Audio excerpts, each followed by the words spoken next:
Bajo la gracia no es necesario observar el sábado. El muy extendido desprecio actual por las leyes humanas es el crecimiento del irrespeto por la ley divina. Donde no hay temor de Dios, no podemos esperar que haya mucho temor del hombre. ¿Y por qué es que hay tanto irrespeto por la ley divina? Esto, a su vez, no es sino el efecto de una causa precedente. ¿Cómo fue que empezó en las iglesias protestantes este irrespeto por la ley divina y por las leyes humanas? Los maestros cristianos han competido en denunciar la ley como un yugo de servidumbre, una carga onerosa, un enemigo implacable. Han declarado con sonido de trompeta que los cristianos deberían considerar la ley como una cosa extraña, que fue dada a Israel, y que luego terminó en la cruz de Cristo. Han advertido al pueblo de Dios que no tenga nada que ver con los 10 mandamientos. Han denunciado como cristianos legalistas del pasado, a quienes, como Pablo, sirvieron a la ley. Romanos 7:25. Han afirmado que la gracia saca a la ley fuera de la vida de los cristianos tan absolutamente como de su salvación. Han llevado al ridículo a quienes defienden un sábado cristiano, y los han clasificado con los adventistas del séptimo día. La iglesia profesante es grandemente culpable por este declive. La teología moderna se ha salido del patrón de justicia que se halla en el Decálogo. Pero igualmente serio es lo que algunas iglesias evangélicas le han hecho a la ley de Dios. Ellas han enfatizado el amor de Dios a expensas de su santidad, y no le han mostrado a los incrédulos su odio al pecado, ni a los creyentes su demanda de justicia. El resultado es que los pecados de la sociedad también se hallan en muchas iglesias. Así dicen los cristianos evangélicos en contra la ley y mandamiento del sábado. Bajo la gracia no es necesario observar el sábado. Es verdad que ahora no es necesaria la observancia del sábado, pues ya no estamos bajo la ley sino bajo la gracia. Si fuera verdad que la gracia nos exime de guardar el sábado, o sea de la obediencia al cuarto mandamiento, la misma gracia nos permitiría desobedecer cualquiera de los otros 9 mandamientos. Sin embargo, observamos que todas las congregaciones cristianas enseñan que aquellos deben ser obedecidos, y reconocen el hecho de la obediencia como prueba de la salvación lograda por la gracia. De manera que concluimos que estar bajo la gracia no es vivir con autorización para desobedecer la ley de Dios, sino recibir el poder divino que nos habilita para obedecerla. El que vive bajo la gracia es el que ha aceptado el perdón de sus pecados por la fe en el sacrificio de Jesús, y ha recibido ese perdón sin pagar algo o realizar alguna obra especial. El perdón es gratuito, o sea, de gracia. Viene al caso la pregunta del apóstol Pablo que él mismo contesta. ¿Perseveraremos en el pecado para que la gracia abunde? En ninguna manera. Porque los que hemos muerto al pecado, ¿cómo viviremos aún en él?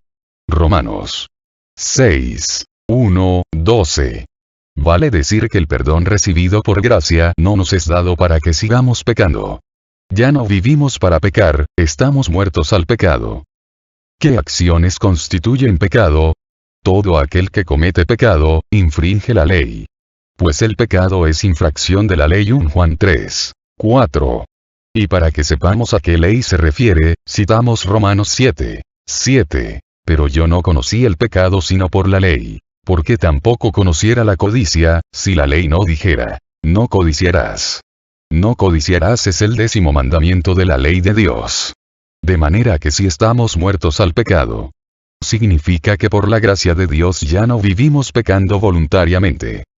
Así como el apóstol Pablo supo que la codicia es pecado, y la abandonó, podemos saber que la idolatría es pecado, porque así lo indica el 2º mandamiento. También sabemos que matar es pecado, porque lo dice el 6º mandamiento. O que el no santificar el sábado es pecado, porque lo indica el 4º mandamiento. Lo mismo podríamos decir de cada uno de los 10 mandamientos. Concluimos que vivir bajo la gracia no solamente es recibir el perdón gratuito de nuestros pecados o desobediencias a la ley de Dios, sino que también es recibir el poder de su gracia para vivir una nueva vida. Bástate mi gracia, porque mi poder se perfecciona en la debilidad. 2 Corintios 12:9. La relación entre la ley y la gracia. Nos libera la gracia de tener que guardar los mandamientos. No estamos bajo la ley, sino bajo la gracia, dicen muchos citando Romanos 6:14. Ya hemos aprendido que Pablo consideraba la ley como santa, justa y buena, Romanos 7:12. También afirmó que se deleitaba en la ley de Dios, según el hombre interior, versículo 22. ¿Se contradice Pablo a sí mismo? Quizás se anticipó al problema, porque inmediatamente después hace esta pregunta, y la responde él mismo. ¿Nos permite pecar la gracia? Romanos 6:15. ¿Qué, pues? ¿Pecaremos, porque no estamos bajo la ley, sino bajo la gracia? En ninguna manera. El tener fe en la obra redentora de Jesús, anula la ley. Romanos 3:3. Pues que, si algunos de ellos han sido incrédulos, ¿su incredulidad habrá hecho nula la fidelidad de Dios? Entonces, ¿qué es lo que hace? ¿Pudo usar Pablo un lenguaje más enérgico? Solo somos liberados de la consecuencia de la transgresión de la ley, Gálatas 3:13, no de tener que observarla. ¿Qué tal sobre el Calvario? Nos demostró que desde entonces se está a salvo cuando uno juega con el pecado. ¿O por el contrario demuestra la naturaleza mortal del pecado que al mismo Hijo de Dios le costó la vida? El Calvario permanece como prueba irrefutable ante todo el universo de cómo se siente Dios acerca de su ley. Eso mismo demuestra que ni siquiera Dios mismo pudo cambiar la ley para salvar la vida de su propio Hijo, y ahora se va a dar la vuelta para decirnos que no tenemos que guardar la ley más. Eso es inconcebible.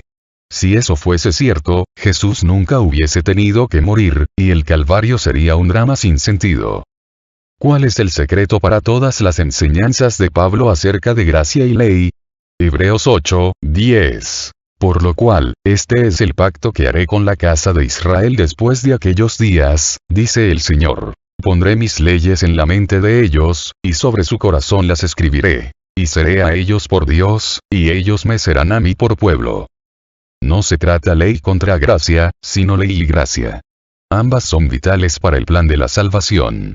Jesús dijo, si me amáis, guardad mis mandamientos. Juan 14:15. Dese cuenta que amáis viene antes que guardad. Solamente la obediencia en respuesta al amor es la aceptable para Dios. Incluso así jamás seríamos salvos. La vida eterna es, y siempre será, un don de Dios a través de Cristo Jesús. Puede haber alguna buena razón para saltarse algunas de las reglas humanas, pero ninguna para desobedecer la ley de Dios. Nadie ha encontrado una mejor jamás. La vida y ministerio de Jesús fueron una demostración de la ley en acción, y está deseando escribir su ley en nuestros corazones.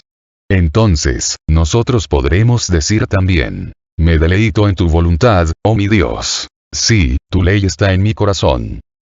Una historia interesante. Se cuenta la historia de un mensajero que llevó a una princesa un regalo de amor de su prometido. La princesa tomó el extraño objeto, lo examinó brevemente y lo tiró al suelo. Un huevo de hierro. ¿Qué bien hay en un huevo de hierro? El mensajero, tomándolo del suelo, le rogó que no rechazara el presente. Repentinamente, ella tocó un resorte y la cáscara de hierro se rompió y cayó al suelo, dejando visible otro huevo más pequeño de bronce bruñido. A su vez, este tenía otro resorte que dejó ver otro huevo de plata. Abierto este también, dejó ver otro de oro. Finalmente, admirando el huevo, encontró que dentro estaba escondido un hermoso diamante. La Biblia es así. Mucha gente, apenas mirándola, la dejan de lado como algo irrelevante, un mero libro, un libro viejo. Pero si la abrimos cuidadosamente, descubriremos muchas promesas y preciosas verdades. Entre ellas está la ley de Dios, reflejando su carácter justo, y dentro de la ley, encontramos la esencia de ella misma, el amor a Dios y al prójimo. Dentro de esa funda de oro, está el mayor tesoro de todos, el amor de Dios expresado en una persona, Jesucristo.